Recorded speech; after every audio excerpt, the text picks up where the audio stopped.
हम लोग शुरू करेंगे मेडिवल हिस्ट्री। क्या शुरू करेंगे? Medieval history.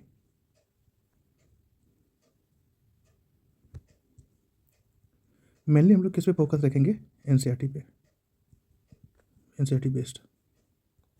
आज के लेक्चर में हम लोग देखेंगे कि क्या इंट्रोडक्शन है, क्या सिलेबस कवर हो पाएगा एनसीईआरटी बेस्ड।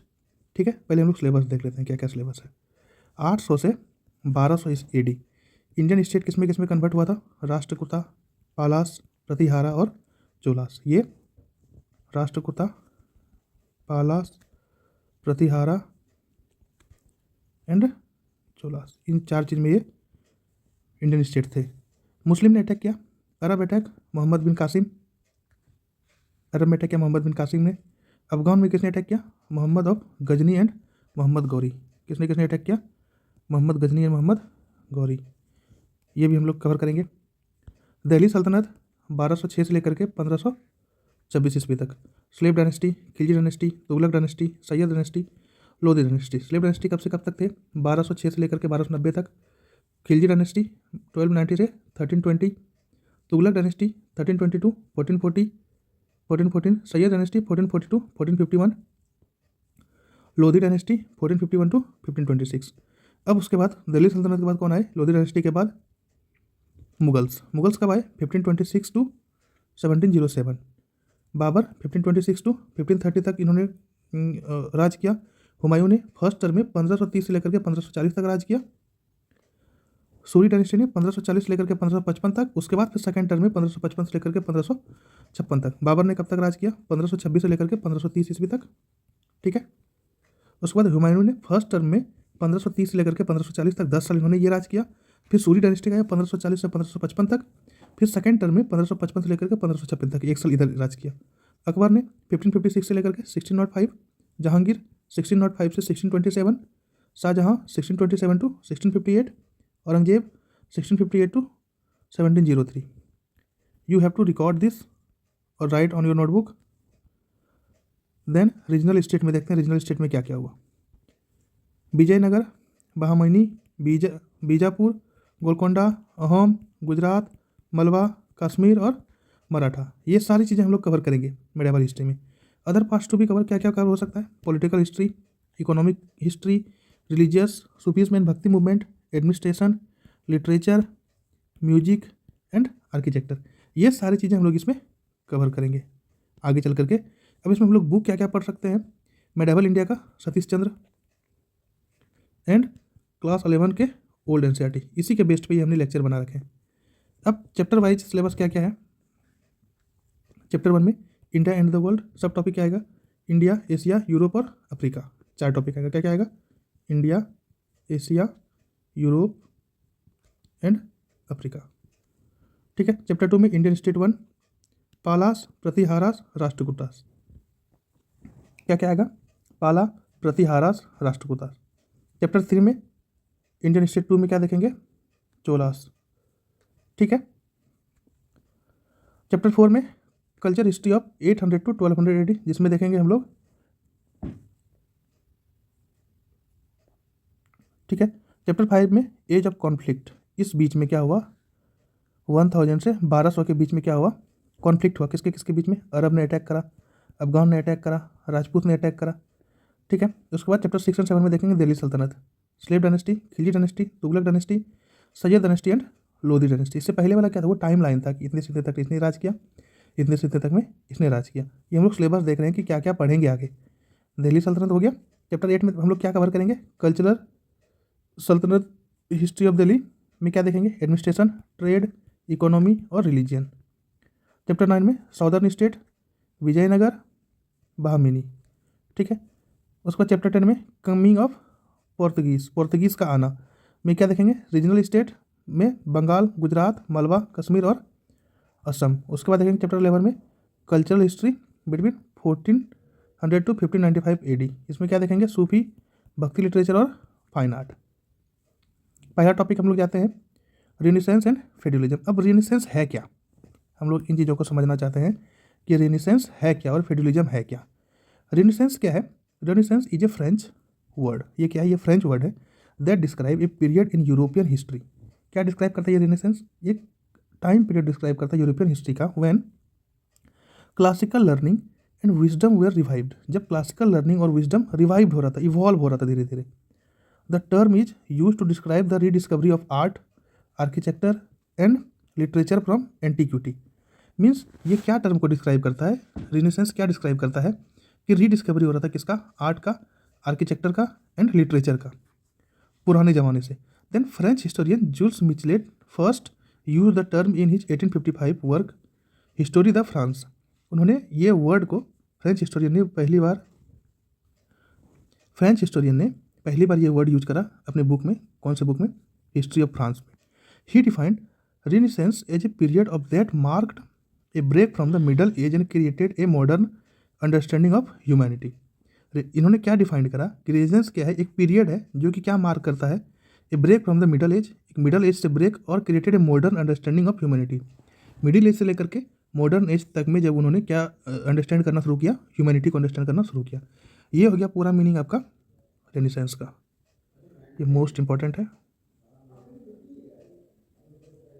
ठीक है, अब हम लोग देखते हैं फ्यूडलिज्म क्या है। फ्यूडलिज्म देखेंगे, फ्यूडलिज्म क्या है? Is the social system which existed in the middle edges in Europe. ये एक सोशल सिस्टम है जहाँ पर कि ये कहाँ एग्जिस्ट होता था, मिडिल एज, यूरोप के मिडिल एज में। In which people worked and fought for a person who own land and received land and protection from him in return. जहाँ पर कि क्या होता था कि लोग लड़ाई करते थे, किसके बारे में, किसके साथ? जो कि लैंड को ऑन कर रहे थे, जो लैंड का मालिक है, और जो लैंड को रिसीव कर रहा है, किसके प्रोटेक्शन में, उसके रिटर्न में उससे प्रोटेक्शन मिले। मीन्स यूरोप क्या मध्य युगिक सामाजिक प्रथा जिसमें लोग अपने मालिक की चाकरी करते थे और मालिक उनकी रक्षा। मीन्स लैंड जिनका है ऑनर, वो उनको प्रोटेक्ट करते थे, किनको? जो लैंड में काम कर रहे हैं या फिर जो लैंड रिसीव कर रहे हैं उनको। मीन्स सामंतवाद, इसको क्या बोलते हैं हम लोग? सामंतवाद बोलते हैं फ्यूडलिज्म को। ठीक है, ये एक मध्यकालीन सामाजिक प्रथा था जिसमें कि लोग अपने मालिक की चाकरी करते थे। नौकरी चाकरी मीन्स मालिक की क्या करते थे, चाकरी करते थे, और मालिक उस चाकरी के बदले क्या करता था, उनको रक्षा करता था, उनकी रक्षा करता, जिसको हम लोग बोलते हैं सामंतवाद। अब impact of changes of 8th and 9th century on India and the world. क्या हुआ 8th और 9th सेंचुरी में, क्या हुआ इंडिया और वर्ल्ड पे क्या इम्पैक्ट हुआ? 8th और 9th सेंचुरी में इंडिया और वर्ल्ड में क्या इम्पैक्ट पड़ा? It led to the emergence of new forms of society. इन्होंने क्या लेड करा, क्या इमरजेंस करा? सोसाइटी का नया form, polity and intellectual thought. Means society का जब 8th और 9th सेंचुरी था उस टाइम में इंडिया और पूरे विश्व पे क्या इम्पैक्ट पड़ा, क्या चेंज हुआ? जो भी चेंज हुआ उसका इम्पैक्ट क्या पड़ा इंडिया पे और वर्ल्ड पे। तो क्या हुआ, जिस टाइम में ये रिफॉर्म हो रहा था, it led to the emergence of new forms of society. ये जो चेंज हुआ, उन्होंने क्या करा, इमरजेंस करा किन चीज़ों को? सोसाइटी में नई चेंज, पॉलिटी में नई चेंज, और इंटेलेक्चुअल थॉट धीरे धीरे लोगों का इमरजेंस होना शुरू हुआ। ग्लोबली क्या देखते हैं, globally this period witnessed the spread of Islam. Globally क्या हुआ, इस पीरियड में इस्लाम का इंक्रीज हुआ, इस्लाम बहुत स्प्रेड हुआ। Which has profound effect on political structure, cultural exchanges and trade network across region. जिसमें कि क्या हुआ, इसका बहुत ज़्यादा इफेक्ट पड़ा किसके ऊपर? पॉलिटिकल स्ट्रक्चर के ऊपर, कल्चरल एक्सचेंज के ऊपर, और ट्रेड नेटवर्क अक्रॉस रीजन। मतलब उस रीजन में जो ट्रेड नेटवर्क हुआ उसका बहुत ज़्यादा क्या पड़ा, इम्पैक्ट पड़ा। ठीक है, उस टाइम में मैक्सिमम क्या स्प्रेड हो रहे थे? इस्लाम स्प्रेड हो रहे थे। इन इंडिया, इंडिया में क्या इम्पैक्ट पड़ा? In India the impact of this global changes were profound with the establishment of various Islamic dynasties such as Delhi Sultanate, marking a shift in political power and governance. India में क्या impact पड़ा? In India the impact of this global changes, India में ये global changes के कारण क्या impact पड़ा? With the establishment of various Islamic dynasty, बहुत सारा इस्लामिक डायनेस्टी इस्टेब्लिश हो गया। जैसे कि दिल्ली सल्तनत, हमने अभी दिल्ली सल्तनत में क्या क्या देखा था? दिल्ली सल्तनत में slave dynasty, Khilji dynasty, Tughlaq dynasty, Syed dynasty और लोधी डायनेस्टी। ये क्या था? ये इस्लामिक डायनेस्टी थे। मीन्स ये दिल्ली सल्तनत क्या था? इस्लामिक था। ठीक है, इस टाइम में इस्लाम का बहुत ज़्यादा क्या हो रहा था, मीन्स इम्पैक्ट पड़ रहा था। इसके कारण क्या हुआ कि यहाँ पर जो इम्पैक्ट, इंडिया में क्या इम्पैक्ट पड़ा? दिल्ली सल्तनत का इस्टेब्लिशमेंट हुआ, जिसके कि पॉलिटिकल पावर और गवर्नेंस में शिफ्ट हुआ, शिफ्ट को मार्क कर सकते हैं। The socio political landscape transformed as new administrative system. ये जो सोशियो पॉलिटिकल लैंडस्केप हुआ, मीन्स सोशल और पॉलिटिकल का जो लैंडस्केप हुआ, मिलन हुआ, इसके कारण क्या हुआ, एक न्यू एडमिनिस्ट्रेटिव सिस्टम बना, एक लीगल फ्रेमवर्क हुआ, and architectural styles were introduced, और बहुत सारे स्टाइल को, आर्किटेक्चरल स्टाइल को इंट्रोड्यूस किया गया। ब्लेंडिंग का क्या मतलब है? To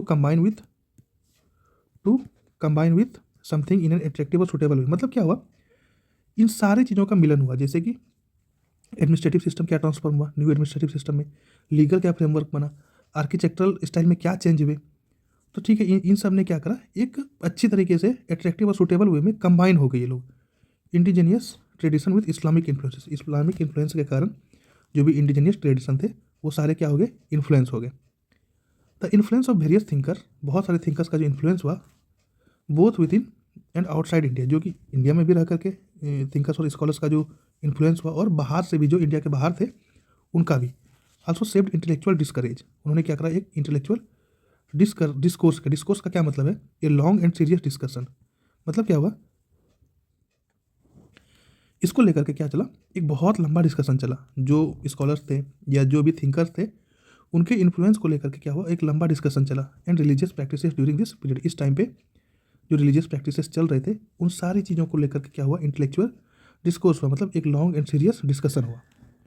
living pattern in the daily lifes of people underwent significant changes, living pattern में चेंज हुआ, डेली लाइफ में चेंज हुआ, बहुत सिग्निफिकेंट चेंज हुआ।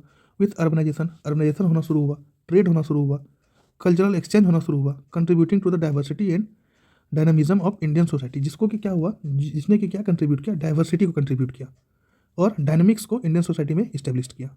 ठीक है, overall the 8th and 9th century marked a period of transition. 8th और 9th century क्या मार्क्ड हो रहा है यहाँ पे, एक पीरियड ऑफ ट्रांजिशन की तरह मार्क्ड हो रहा है, and transition and transformation with India and the world, experiencing profound shift in societal structures, governance models and intellectual pursuits. ठीक है, अब देखते हैं हम लोग यूरोप में। The 5th century AD marked a crucial turning point in European history. 5th century AD में क्या हुआ, एक क्रूशियल, अब हम लोग यूरोप में देखेंगे यूरोप में क्या चेंजेज हुए, ऐसा क्या चेंज हुआ या क्या चीज़ हुआ यूरोप में, यूरोप का हिस्ट्री कुछ हम लोग देख लेते हैं।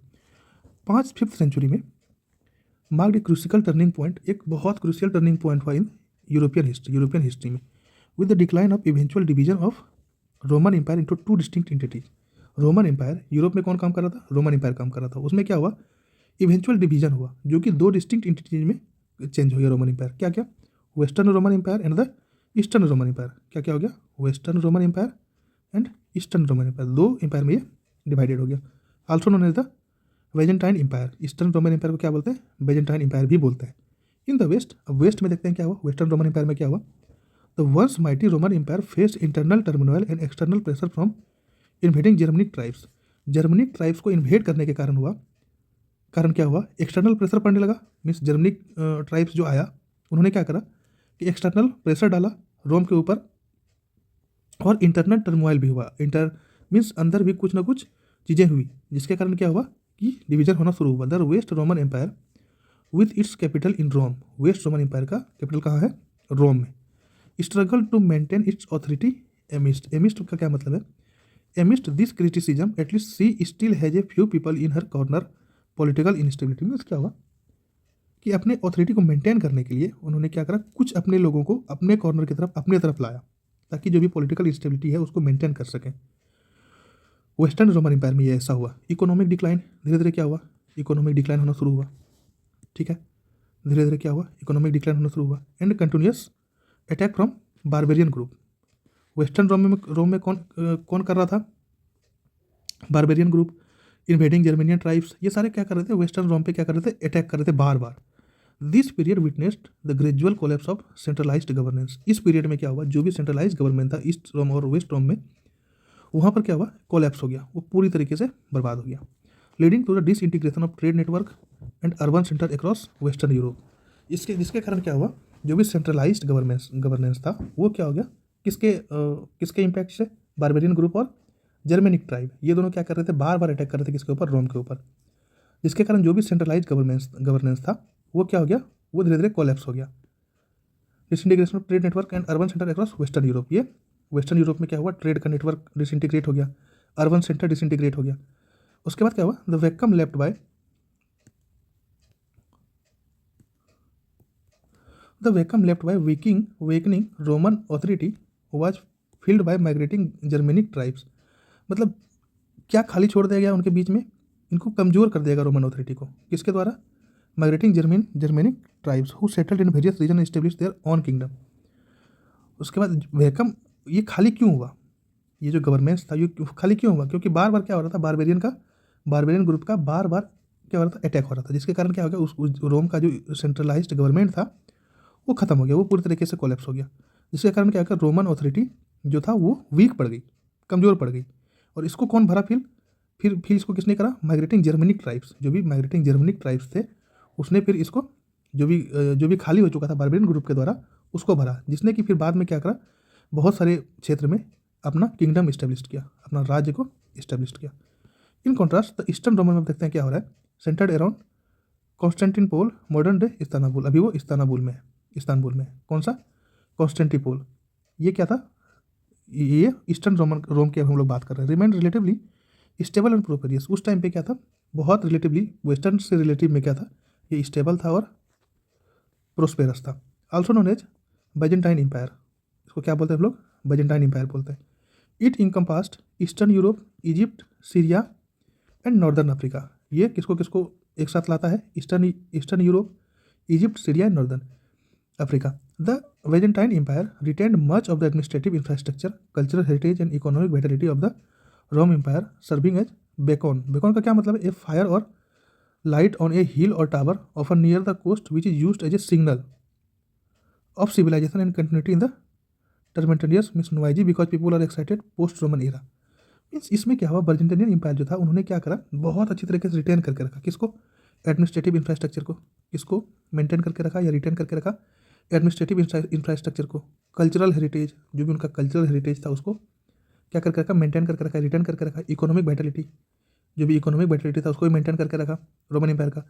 इसमें क्या हुआ, उनको सिग्नल मिल गया, क्या सिग्नल मिल गया, civilisation and continuity in the terminus post Roman era, मतलब वो उसी सिविलाइजेशन में क्या करने लगा, कंटिन्यूटी करने लगा पोस्ट रोमन एरा में, ठीक है। विथ इस strategic location at the crossroad of Europe and Asia, Constantinople thrived as a bustling मतलब to be full of people, noise और एक्टिविटी। ये स्ट्रेटेजिक लोकेशन जो क्रॉस रोड कर रहा था यूरोप में एंड एशिया, यूरोप और एशिया में, Constantinople thrived as a bustling, जहाँ पर कि बहुत सारा पीपल था, बहुत सारी नॉइज थी, बहुत सारी एक्टिविटी चल रहे थे, कहाँ पर, कॉन्स्टेंटिनोपल में। ट्रेड हब था, कल्चरल सेंटर था, बोस्टेनिंग था, to talk with too much pride about something that you have or can do, मतलब वहाँ पर लोग क्या कर रहे थे, बहुत अच्छी तरीके से, बहुत प्राइडली बात कर रहे थे कि हम ये कर सकते हैं। इंप्रेसिव आर्किटेक्चरल अचीवमेंट, ये ईस्टर्न रोम की बात हो रही है, क्या था, impressive architectural achievement, vibrant artistic tradition and sophisticated administrative institution, बहुत सारी चीज़ें थी, आर्टिस्टिक ट्रेडिशन था, अचीवमेंट था, इंप्रेसिव आर्टिस्टिकल अचीवमेंट था, सोफिस्टिकेटेड एडमिनिस्ट्रेटिव इंस्टीट्यूशन था। In comparison to its western counterpart से अगर कंपेयर करें, the Byzantine empire maintained a higher degree of political cohesion, उन्होंने मतलब इन्होंने क्या मेंटेन करा, पॉलिटिकल कोहेजन बहुत हायर डिग्री पे, मिलिट्री स्ट्रेंथ को बढ़ाया, कल्चरल सोफिस्टिकेशन को, enduring for centuries as a bastion of Eastern Orthodox Christianity and Hellenistic civilization. Following the decline of the Western Roman Empire, धीरे धीरे क्या हुआ, वेस्टर्न रोम एम्पायर का जब डिक्लाइन हुआ, Europe experienced a period of fragmentation, Europe ने क्या experience किया, सेपरेशन का या फ्रेगमेंटेशन का, and decentralisation, fragmentation and decentralisation leading to rise of various state, जिसके कारण क्या हुआ, बहुत सारे स्टेट का राइज हुआ, जैसे ब्रिटेन, जर्मनी एंड फ्रांस। ये किससे बना है, वेस्टर्न रोमन एम्पायर से बना है, कौन कौन, ब्रिटेन, जर्मनी एंड फ्रांस। अब ये कब फ्रेगमेंटेड हुआ था, डिसेंट्रलाइजेशन हुआ था, जब ये वेस्टर्न रोम के ऊपर क्या हो रहा था, अटैक हो रहे थे बार बार, ठीक है। Throughout the 10th century के throughout these emerging state witnessed a gradual resurgence of trade and urbanization, धीरे धीरे उन्होंने क्या करा, ट्रेड और अर्बनाइजेशन को आगे बढ़ाया। Laying the groundwork for economic revitalization and societal development, धीरे धीरे इकोनॉमिक रिविटलाइजेशन भी करा और सोसाइटल डेवलपमेंट की ओर गए। However it was during the 14th century, जबकि ये कब था, ड्यूरिंग द 14th सेंचुरी, ये लगभग 14th सेंचुरी के ड्यूरिंग में, that Europe experience A remarkable period of prosperity, Europe ने क्या एक्सपीरियंस करा, रिमार्केबल पीरियड ऑफ प्रोस्पेरिटी, बहुत ज़्यादा प्रोस्पेरिटी हो गया। Cultural flourishing known as renaissance, cultural flourishing होना शुरू हुआ, जिसको हम लोग रेनेसेंस भी बोलते हैं। This transformative era was characterised by renewed interest in art, literature, science and philosophy, मतलब उस टाइम पे ये करेक्टराइज किया गया, ये ट्रांसफॉर्मेटिव इरा जो था वो मोस्ट इंटरेस्ट किस में था, आर्ट में, लिटरेचर में, साइंस में एंड फिलॉसफी में, marked by significant advancement in various field of knowledge and creativity, बहुत सारे फील्ड में, जैसे कि नॉलेज और क्रिएटिविटी के फील्ड में। The Renaissance sparked a resurgence of intellectual inquiry, artistic innovation and cultural exchange, contributing to the emergence of new idea. इन्होंने क्या कंट्रीब्यूट किया? न्यू आइडिया को इमर्ज किया, institutions and social norms across Europe. The Renaissance में क्या हुआ? Sparked resurgence, क्या sparked हुआ? Resurgence of intellectual inquiry, artistic innovation शुरू हुआ, कल्चरल एक्सचेंज शुरू हुआ, contributing to the emergence of new idea. धीरे धीरे क्या हुआ? वहाँ से न्यू आइडिया का इमरजेंस होना शुरू हुआ, इंस्टीट्यूशन का होना शुरू हुआ, सोशल नॉर्म्स अक्रॉस यूरोप। ठीक है। The prosperity of the Renaissance period was not only fostered economic growth, ये सिर्फ इकोनॉमिक ग्रोथ के कारण नहीं था, अर्बन डेवलपमेंट के कारण नहीं था, but also laid the foundation of the modern world. उन्होंने क्या करा? एक आधुनिक विश्व का फाउंडेशन रख दिया by ushering in a new era of humanism, exploration and enlightenment. ये सारी चीज़ उन्होंने उस टाइम में मॉडर्न वर्ल्ड का ही एक नींव रख दिया। द ईस्टर्न रोमन एम्पायर और Byzantine empire was renowned for its vibrant trade network. इसको किस लिए जानते थे? वाइब्रेंट ट्रेड नेटवर्क के कारण जानते थे। Intellectual pursuits, advancement in various field of research, बहुत सारा एडवांसमेंट था बहुत सारी रिसर्च में। ठीक है। Constantinople, the capital of Byzantine empire. Byzantine empire का कैपिटल कौन था? Constantinople. Serve as the bustling hub of commerce. इन्होंने एक कॉमर्स का बहुत अच्छा हब की तरह सर्व किया, connecting Europe with Asia and facilitating the exchange of goods. Means इसने किसको कनेक्ट किया? यूरोप को एशिया के साथ, और किसको एक्सचेंज हुआ? गुड्स का, आइडियाज़ का और कल्चर का। The Byzantine empire was also known for its embrace of modern thinking, fostering a rich intellectual and artistic melody that contributed to significant advancement in literature, philosophy, science and arts. ये धीरे धीरे क्या हुआ? Significant advancement हो कहाँ शुरू हुआ? Literature में, फिलोसफी में, साइंस में एंड आर्ट्स में। However the prosperity of the Byzantine empire was eventually overshadowed by external threat. धीरे धीरे वो ओवरशैडोड कर दिया गया एक्सटर्नल थ्रेट के, बाहरी थ्रेट के कारण, particularly from the expanding Turkish Ottoman empire. किसके द्वारा इसको थ्रेट किया गया? टर्किश ओटोमन एम्पायर के द्वारा, टर्किश ओटोमन एम्पायर के द्वारा।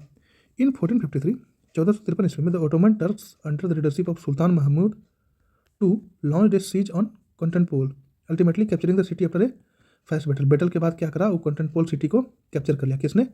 महमूद टू ने।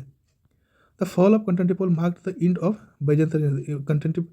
कंस्टेंटिपोल जब गिर गया पूरी तरीके से, तो उसने क्या क्या करा?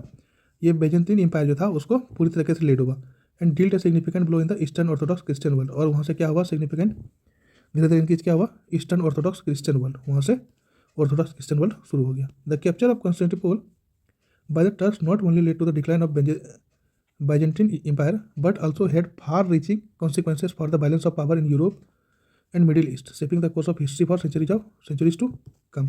मीन्स सिर्फ उसको गिराया ही नहीं, उसने क्या करा कि जो भी कॉन्सिक्वेंसेस हुए वो बहुत दूर तक गए। Balance in power of Europe में जो पावर था उसके बैलेंस में, एंड मिडिल ईस्ट के पावर में बैलेंस में, shaping the course of history को शेप कर रहा था। द ग्रोथ ऑफ फेड्यूलिज्म हम लोग क्या पढ़े थे? सामंतवाद। सामंतवाद का क्या मतलब है? After the decline of Roman empire को डिक्लाइन होने के बाद, Europe witnessed the emergence of new social order. Europe ने क्या इमरजेंस किया? एक नया सोशल ऑर्डर, एक नया चीज़ें उभरना शुरू हुआ, and political system known as federalism, और पॉलिटिकल सिस्टम जिसको हम लोग फेडरलिज्म कहते हैं।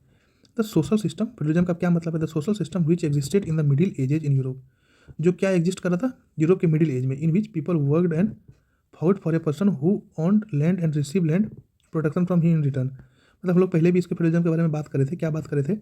यूरोप की मध्य युगीन सामाजिक प्रथा था, जिसमें लोग अपने मालिक की चाकरी करते थे और मालिक उनकी रक्षा करता था, जिसका नाम क्या है? सामंतवाद। The term feudalism it derived from the Latin word feudum और fief, referring to the land of granted by lord to a vassals in exchange of loyalty and military service. Means क्या था? फेडरलिज्म का क्या मतलब? फेडुम, ये एक Latin word है जो कि क्या रेफर करता है कि जो लैंड ग्रांटेड हुआ है लॉर्ड के द्वारा, लैंड लॉर्ड के द्वारा वेसल्स को किसके एक्सचेंज में? लॉयल्टी और मिलिट्री सर्विस के एक्सचेंज में। मीन्स कहने का मतलब है कि जो लैंड लॉर्ड है वो क्या करेगा? लैंड इशू करेगा किसको? वेसल्स को, और उसके बदले राजा क्या करेगा? उसका रक्षा करेगा। जो भी land granted by the lord to a vassals. Federalism was characterised by hierarchical structure. Federalism क्या था? हायरार्कियल स्ट्रक्चर था where the king held nominal authority. King क्या करता था, नॉमिनल ऑथोरिटी रखता था, but delegated power to local lord, लेकिन क्या करता था कि उस पावर को लोकल लॉर्ड के पास डेलीगेट कर देता था। और फीडल लॉर्ड्स, जो फीडल लॉर्ड्स था, in exchange for military support and loyalty, किसके सपोर्ट में, मिलिट्री सपोर्ट और लॉयल्टी के चक्कर में। The feudal lords in turn granted land और फाइव्स टू वेसल्स, किसको ग्रांट करते थे, वेसल्स को, who swore allegiance and provided military service in times of conflict, जो कि क्या करता था, ये वेसल्स का क्या काम था, उसके लैंड को करना और जिस टाइम में मिलिट्री सर्विस भी देना वार के समय में, कॉन्फ्लिक्ट के टाइम में। This system of reciprocal obligations formed the basis of feudal society. ये पूरा सिस्टम ही क्या कर रहा था, ये फ्यूडल सोसाइटी का एक बेसिक चीज़, बेसिक आधार कर रहा था, with land ownership and military service serving as the primary source of power and status. उस टाइम में प्राइमरी सोर्स क्या था, पावर और स्टेटस का, कि कौन कितना मिलिट्री सर्विस और लैंड को ओन कर रहा है। Over time the power dynamics within federalism shifted, धीरे धीरे क्या हुआ, पावर का जो डायनेमिक्स है वो धीरे धीरे शिफ्ट हुआ। कहाँ शिफ्ट हुआ, as kings sought to be consolidate authority and assert control over their vessels. Vessel सब है क्या, a vassal is a person, एक पर्सन होता था, who is under the protection of lord और किंग, जो कि किसके प्रोटेक्शन में होता था, लॉर्ड और किंग के प्रोटेक्शन में। एंड इन एक्सचेंज, उसके बदले में क्या होता था, प्रोवाइड सर्विस एंड लॉयल्टी। क्या करता था, वो जो वेसल्स था वो एक पर्सन है, ये किसी भी पर्सन है जो कि किसके अंदर है, किंग के अंदर है, और उसके बदले में क्या करता था, वो जो वेसल्स थे उसको क्या करते थे, लॉयल्टी देते थे या सर्विस प्रोवाइड करते थे। मेडावल यूरोप में क्या है, vassals were often tenants who lived in the land provided by the lord. ये एक टेंटेंट्स भी होते थे मेडावल टाइम में, जो कि क्या करते थे, लैंड प्रोवाइडेड, जो लॉर्ड ने, लैंड लॉर्ड ने प्रोवाइड किया लैंड किसको, वेसल्स को, ये एक टेंटेंट भी होते थे। King begins to centralize administration, राजा ने क्या करा, अपना एडमिनिस्ट्रेशन को सेंट्रलाइज करना शुरू किया। Establish royal courts, royal courts को इस्टेब्लिश किया। Levy taxes directly gradually diminishing the autonomy of feudal lord, धीरे धीरे फ्यूडल लॉर्ड्स का जो ऑटोनॉमी था वो धीरे धीरे डिक्लाइन हुआ, डिमिनिशिंग करना शुरू किया किंग ने। However the feudal system persisted for century, feudal system फिर भी क्या हुआ, बहुत सेंचुरी तक रहा, shaping the political, economic and social landscape of medieval Europe. और उसने क्या करा, मेडावल यूरोप में बहुत चीज़ें को वो लैंडस्केप करा। Serfdom in the manor system, दो सिस्टम को इंट्रोड्यूस किया, serfdom and manor system, two main features of European federalism. European federalism का दो मेन सिस्टम था, क्या, पहला क्या था, सर्वडम और manor system. Serfdom refer to the condition of peasant, ये क्या रेफर करता है, उस पीजेंट के कंडीशन को, who were bound to land, जो कि लैंड के ऊपर बाउंड था, दे वर्क ऑन, जिसके ऊपर वो काम करते थे, unable to change their profession और move away without the permission of their lord. Serfdom क्या थे, सर्वडम था, ये ऐसा कंडीशन था पीजेंट के लिए कि जो इस लैंड पे वो काम करते थे वो अपने काम को क्या करते थे, चेंज नहीं कर सकते थे बिना लॉर्ड के परमिशन से, बिना लॉर्ड के परमिशन को क्या बोलते हैं हम लोग, सर्वडम बोलते थे। Serfs were obligated to provide labour, उसको लेबर प्रोवाइड करना होता था, and resources to their lord, उसको सर्फ और सर्फडम, दो चीज़ें में क्या, किस में कन्वर्ट हो गया, सर्फ और सर्फडम। सर्फ क्या होता है, सर्फडम क्या होता है कि ये एक ऐसा कंडीशन था पीजेंट के लिए कि वो एक बाउंडेशन में था कि जहाँ जिस लैंड पे वो काम कर रहा है उसी पर वो काम करे, वो अपने प्रोफेशन को चेंज नहीं कर सकता बिना लॉर्ड के परमिशन से। लेकिन सर्फ क्या था, ये क्या करता था कि लेबर प्रोवाइड करता था, रिसोर्स प्रोवाइड करता था लॉर्ड को, protection and the right to cultivate land in exchange for, उसके बदले में क्या करता था, जो राजा था या फिर जो लॉर्ड था उसको कल्टिवेट करने का अधिकार देता था उसको, उसके बदले में।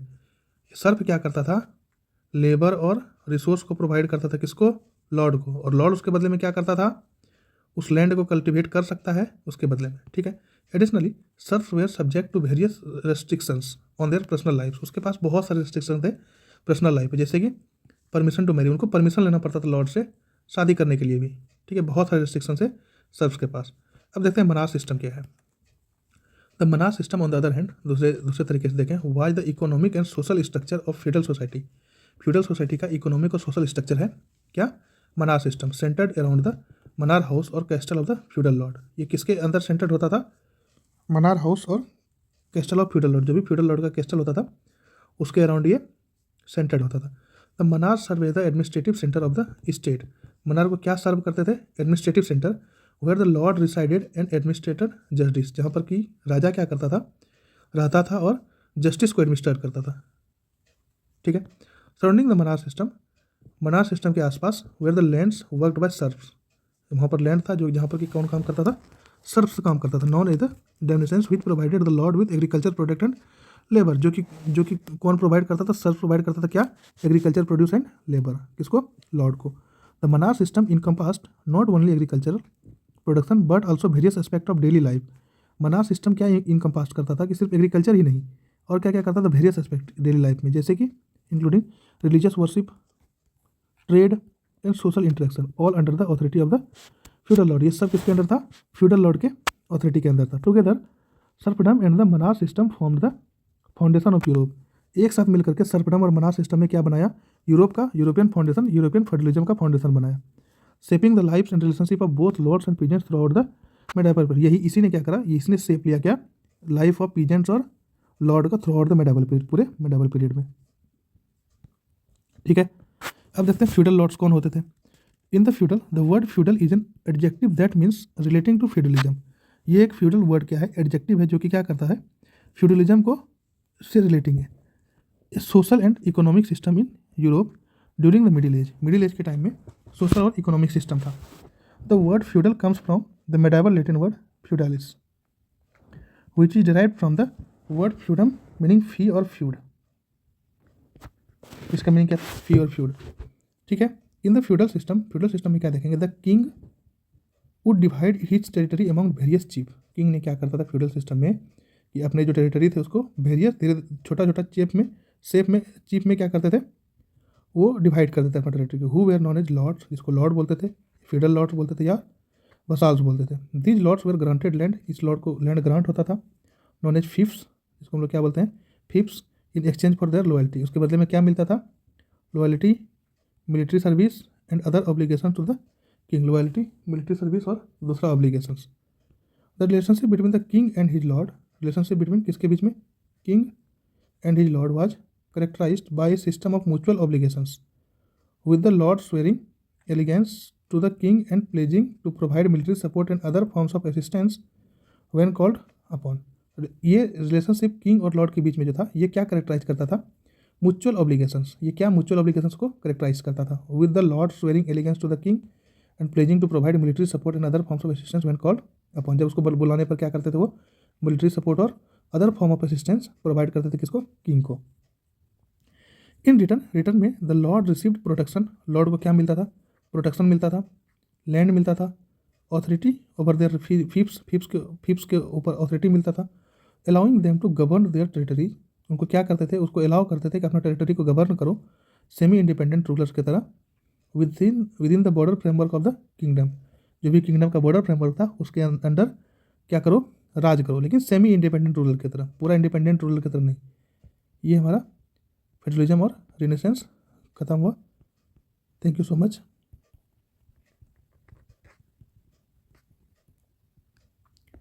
बाय बाय, टेक केयर, जय हिंद जय भारत।